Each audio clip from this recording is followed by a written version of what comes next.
ओडिया साहित्यर प्रचार प्रसार पाई भटली सरकारी उच्च विद्यालय भटली ठारे ब्लॉक स्तरीय प्रबंध तर्क साधारण ज्ञान अनुवाद और कविता आवृत्ति प्रतियोगिता आज दिन 10टारे आरंभ होइथिला। एथिरे भटली बीओ सरोज कुमार भुए योगदान करिथिबा बेले तांको प्रत्यक्ष तत्वावधान रे अनुष्ठित एही प्रतियोगिता रे 11 गोटी क्लस्टर रु मोट 110 जन छात्र छात्री 2टी वर्ग रे अंशग्रहण करी विभिन्न प्रतियोगिता रे भाग नैथिले। एमानंक मध्यरु 2 वर्ग रु जणे लेखाए श्रेष्ठ प्रतियोगी आसंता 6 तारिख रे हेबाकु थिबा जिल्ला स्तरीय प्रतियोगिता रे भाग नेबे बोली भटली बीओ सरोज कुमार भुए सूचना दैथिले।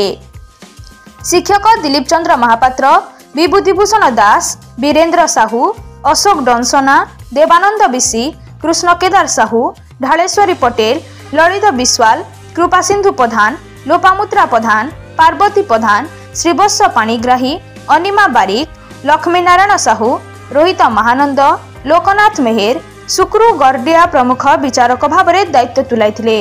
एथिरे विद्यालयर समस्त शिक्षक शिक्षयित्री कर्मचारी समेत सीआरसीसी सानंद साहू, सुदाम साहू, सुजित नंद, संजय साहू, सुशांत सुना, रमेश चंद्र नायक, अनंत साहू, ममता कुमारी भोई प्रमुख सहयोग करथिले।